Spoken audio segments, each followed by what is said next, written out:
The velvet box felt heavier than the $40,000 I had spent on it. 2 years of skipped vacation sat inside. I looked at Dylan, expecting a smile. Instead, I got a cruel performance. I bought my nephew a brand new truck for his 20th birthday. At dinner, he raised his glass and said, "To my idiot aunt trying to buy respect with money." All the family laughed. I just left without a word. The next morning, his driveway was empty and my phone was exploding. Before the phones rang, the restaurant was silent. It smelled of grilled ribeye and expensive cologne. I handed Dylan the box with shaking hands, heart thumping against my ribs. I wanted him to see me, not just as the provider, but as family. He opened the lid, saw the silver Ford logo, and his eyes went wide. For a heartbeat, he was a child again. Then, the mask slipped back into place. He looked at his friends, seeking an audience, and the cruelty returned.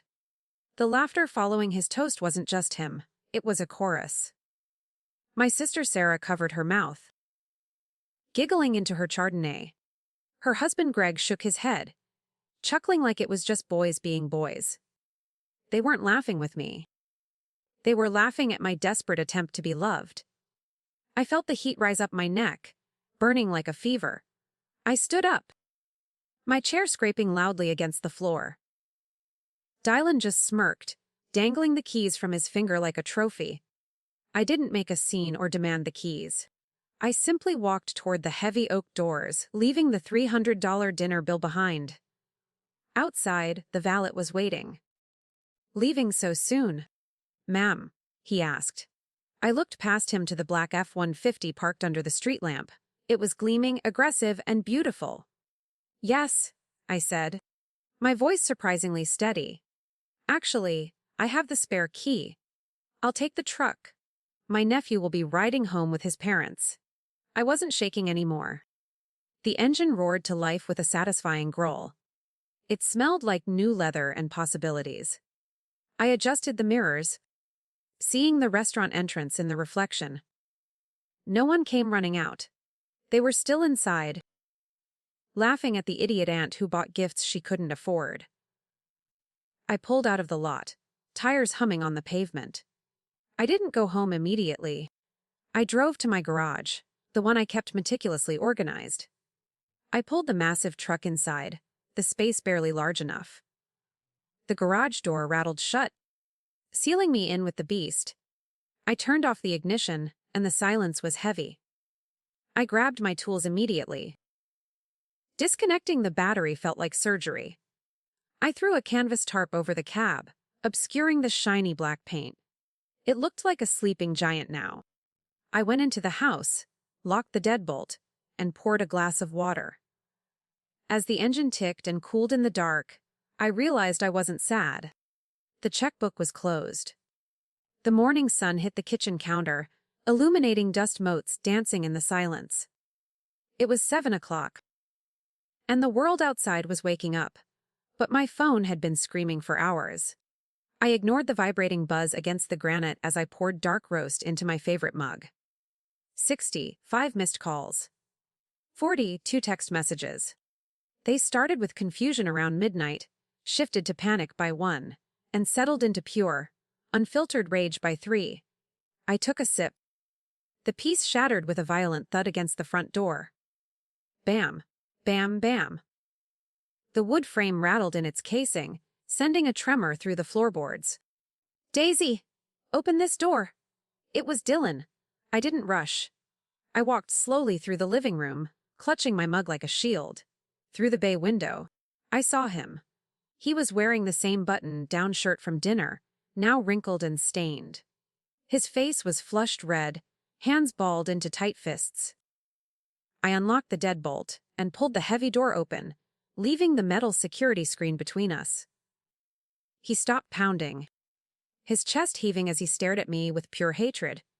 "Where is it?" He screamed, spit flying against the mesh. He didn't say hello or ask how I was. "Good morning to you too, Dylan?" I said, my voice dangerously calm. "Don't give me that," he spat. "Where is my truck? I know you took it. You stole my property." I took another slow sip of coffee, letting the steam warm my face. It isn't your property, Dylan. The title is in my name. I bought it, I paid for it, and I hold the insurance. He stepped closer, looming over the step. I was joking. God, you are so sensitive. It was a joke for the guys. His excuse was practiced slippery. I don't find it funny, I said. And I don't give $40,000 gifts to people who call me an idiot. His face twisted. The handsome boy I used to babysit vanishing beneath a sneer. You are an idiot, he hissed. You are a sad, lonely old woman who thinks she can buy people because she has no life. The words hit me like stones, precisely aimed at my deepest fears. No one likes you, Daisy. Mom tolerates you because you pay for things. He hit the screen with his palm. Give me the keys. Now. Stop being a drama queen. I didn't move, but my grip on the mug tightened until my knuckles turned white. No, I said simply. He grabbed the handle of the security door and yanked it hard. The metal groaned under the force. He rattled it violently, testing the lock. His eyes wild and empty of anything resembling love. He wasn't my nephew in that moment. He was a stranger who felt the world owed him everything. He raised his foot to kick the mesh in. Kick it, I said, my voice dropping an octave. Kick it? And I call the police to report an attempted break-in. He froze, his boot hovering inches from the metal. He searched my face for the old Aunt Daisy. The pushover, but she wasn't home. He lowered his foot slowly, breathing hard. You are crazy, he muttered, backing down the driveway. You are actually crazy. You'll regret this.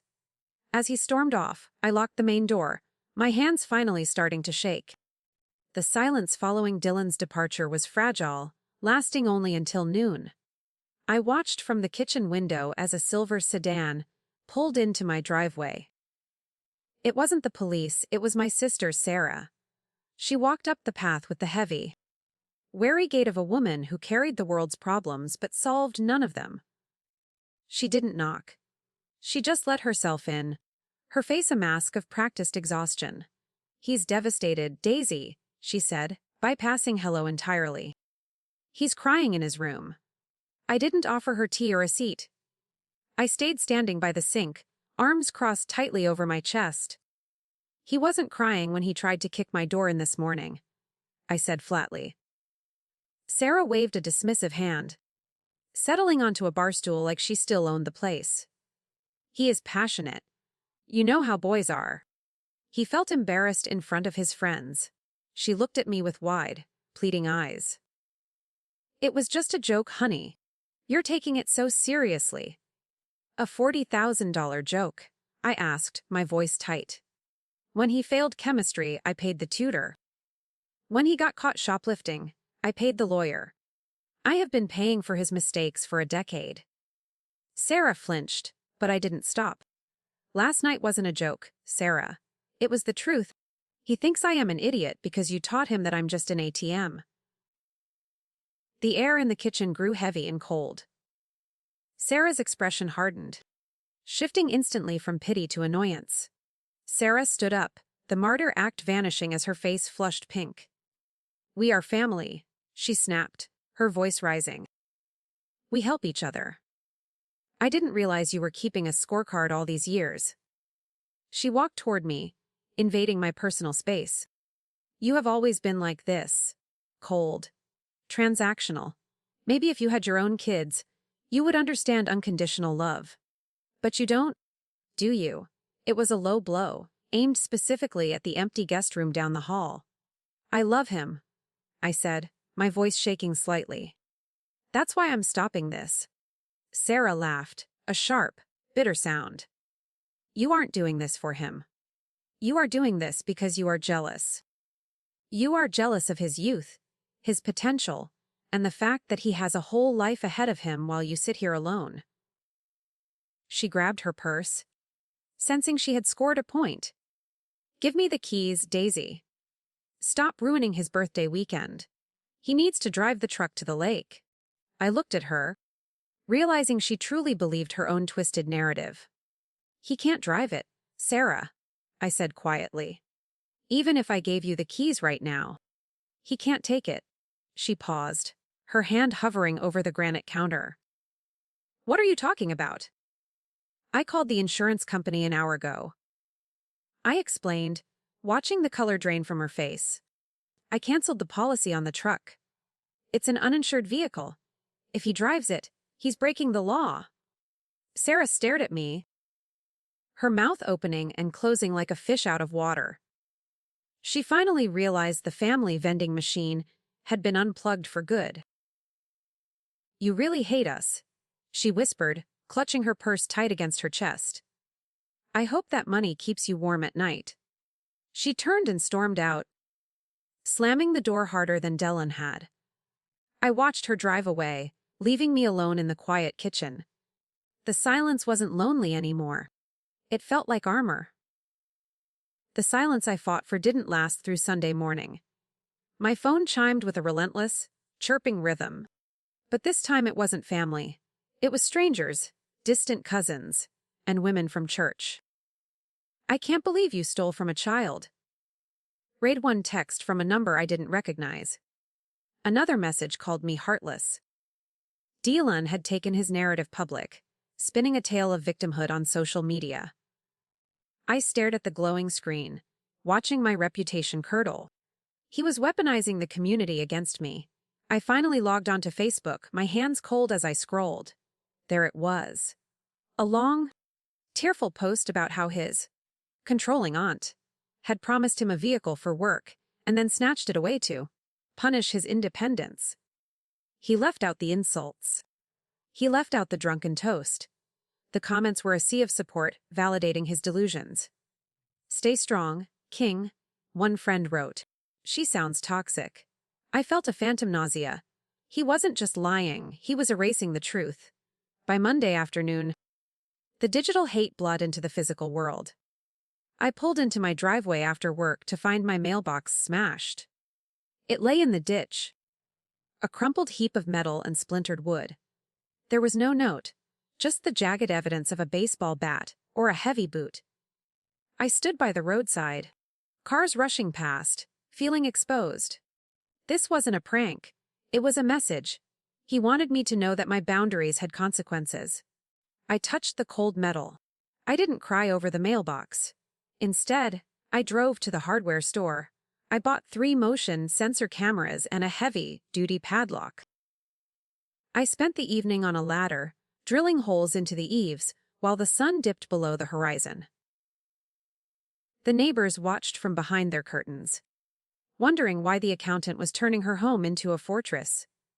Let them watch. I angled the main lens directly at the driveway.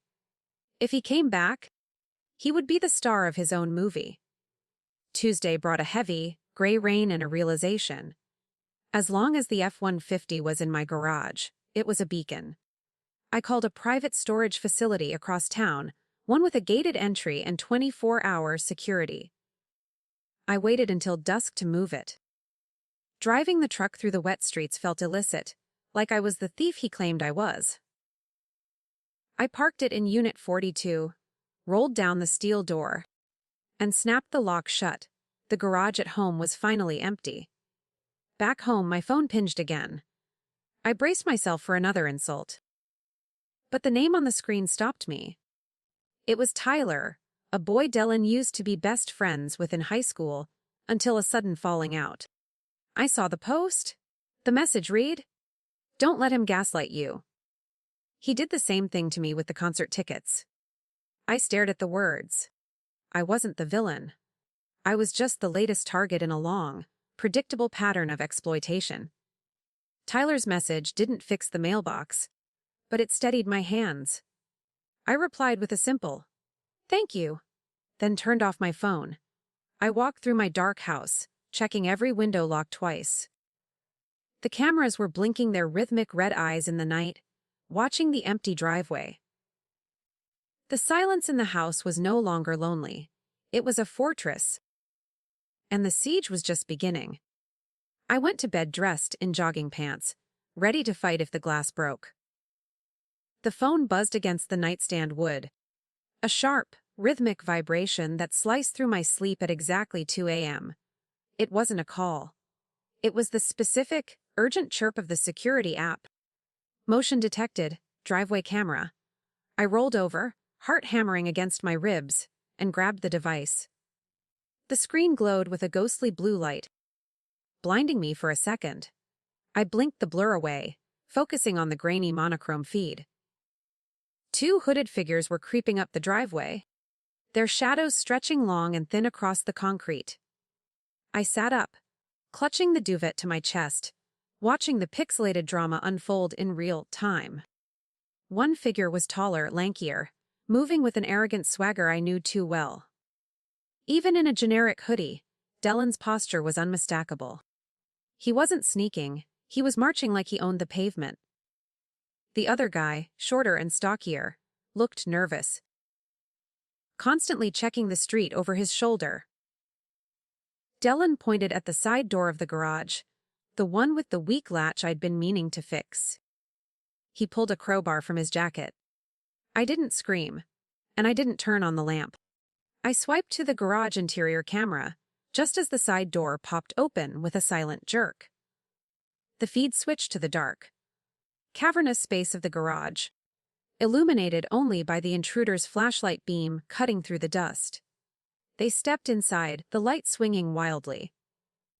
I held my breath, my thumb hovering over the emergency dial button. I was safe in the bedroom, but watching them violate my space felt like a physical blow. They were hunting for the truck.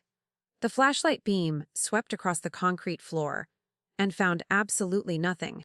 The space where the massive black F-150 should have been was empty, save for a few oil stains and a bag of potting soil.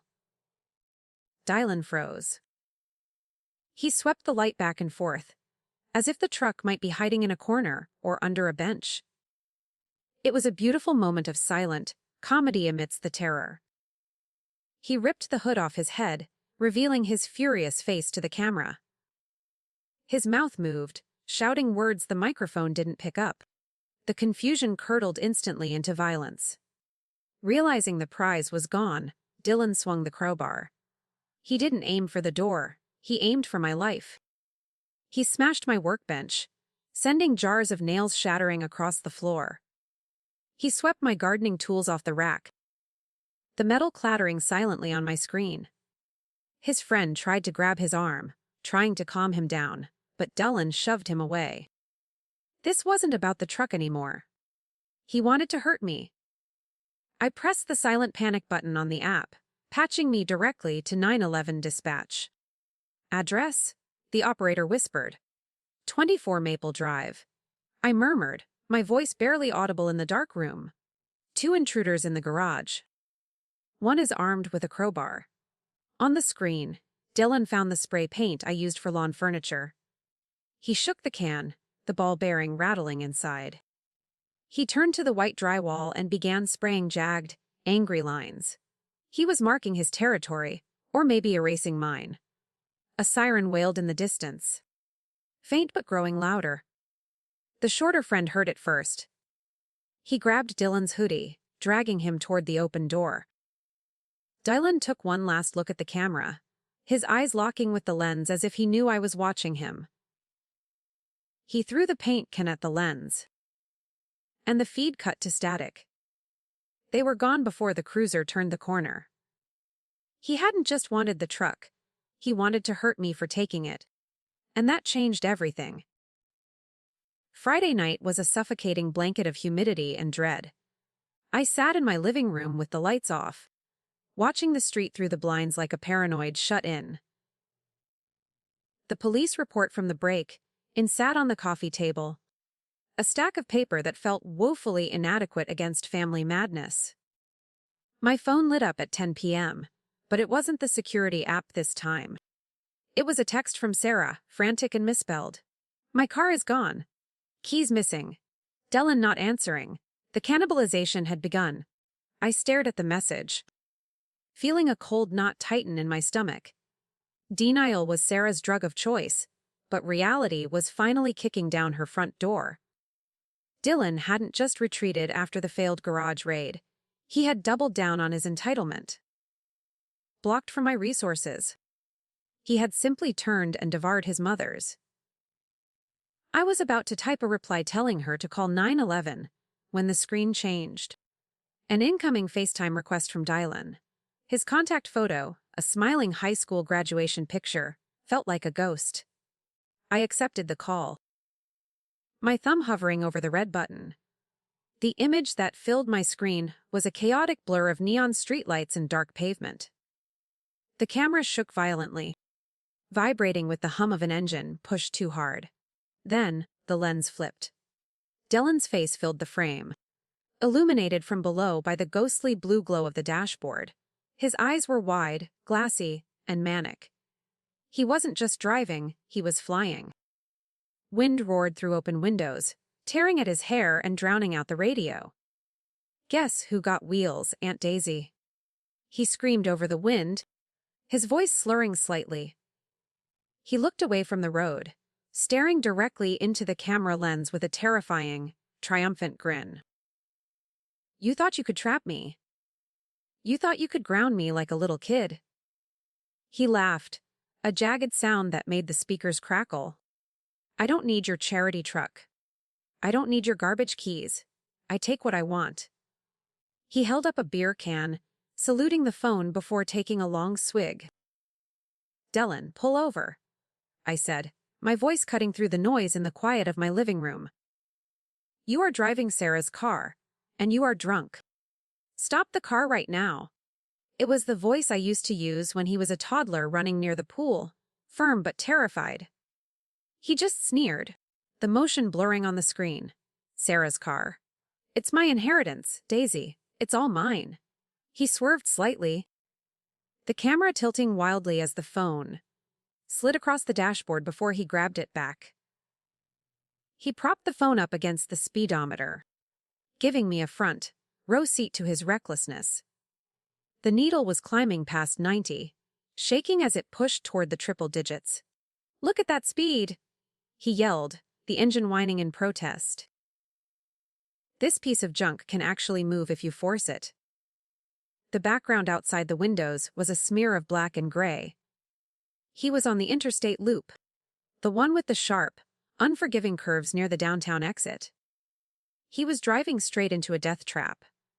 I knew, with sudden clarity, that I couldn't stop him. I couldn't reach through the screen and grab the wheel. I couldn't buy his safety this time. I made a choice that felt like swallowing glass. I didn't hang up.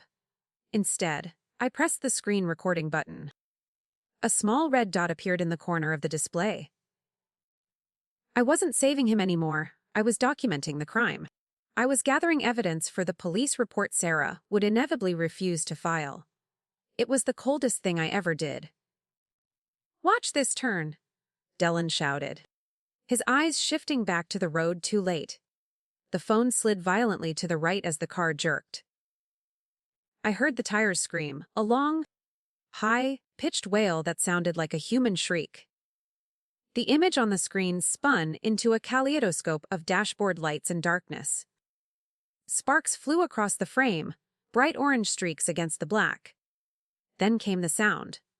A sickening, deafening crunch of metal folding in on itself, followed by the crystalline shattering of safety glass.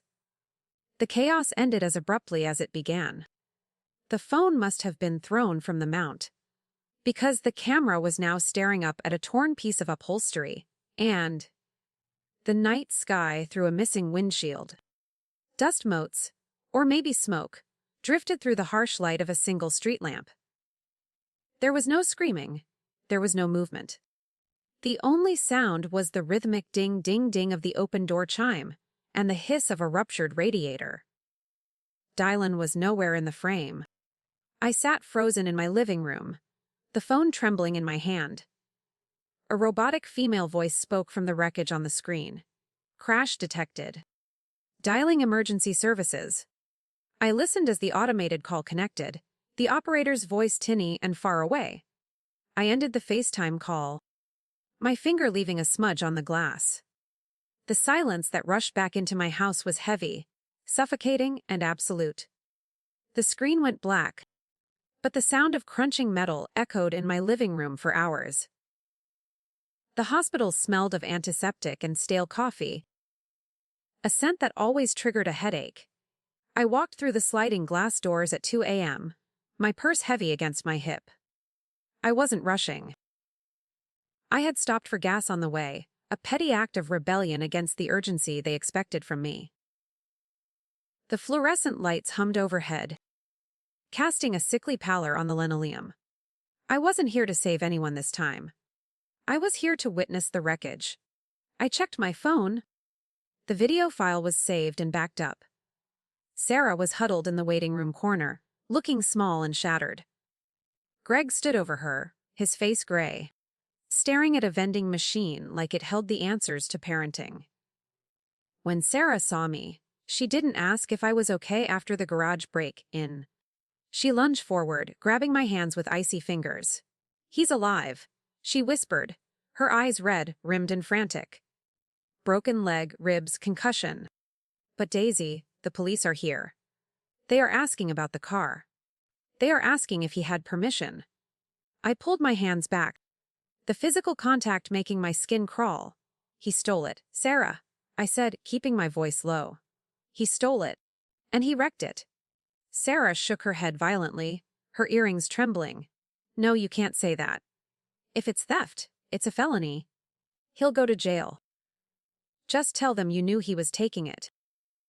Tell them it was a misunderstanding."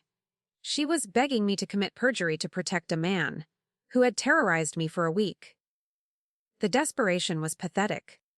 "I won't lie to the police," I said, watching the hope die in her eyes. "He nearly killed himself and could have killed others." Sarah grabbed my coat sleeve, her nails digging in. "He is 20 years old. You will ruin his life over a car. We can pay for the car. Greg can take out a loan." She was still bargaining with currency she didn't have. She cared more about the optics of a criminal record than the fact her son was a danger to society. A nurse pushed open the double doors. "Family of Dylan Brooks." We followed her down the hall, the rhythmic beeping of monitors growing louder. The room was small and crowded with equipment. Dylan lay in the bed, his left leg elevated in a thick cast, a brace around his neck. His face was a map of bruises, purple and yellow blooming under the skin. He looked broken, but then he opened his eyes. The moment he saw me, the vulnerability vanished, replaced by a familiar, toxic sneer. "What is she doing here?" Dylan rasped, his voice rough from the intubation or the screaming. He looked at Sarah. "Get her out. She did this. She stressed me out." The audacity took my breath away. Even strapped to a hospital bed, reeking of iodine and failure, he was pointing the finger. "If she hadn't stolen my truck, I wouldn't have been in your stupid sedan," he wheezed. "It's her fault." Sarah looked at the floor, unable to defend him but unwilling to silence him. Two police officers stepped into the room from the hallway shadows. They looked tired, holding clipboards and grim expressions. "Mr. Brooks," the older officer said, "we need to discuss the events leading up to the crash. We have witness reports of erratic driving." Dylan shut his mouth instantly, playing the victim card.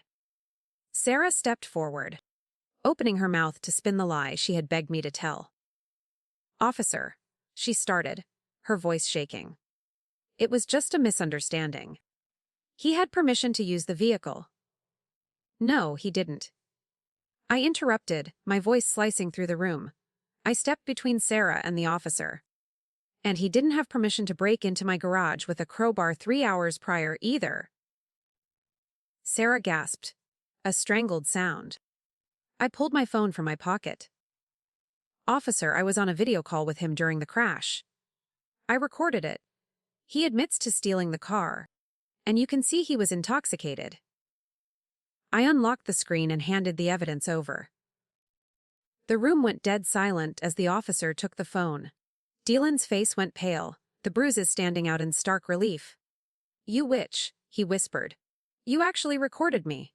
"I did," I said, looking him dead in the eye. I love you enough to let you face this, Dylan. I am done paying your bail. I am done hiding your sins. You wanted to be a man. This is what being a man looks like. You answer for what you do. I turned to the officer. I am pressing charges for the break-in at 24 Maple Drive. The footage is also on that phone. I didn't look at Sarah. I couldn't bear to see the betrayal she felt, even though I knew it was necessary medicine. I walked out of the room, leaving the beeping monitors and the sobbing sister behind. The automatic doors slid open, and the night air hit my face.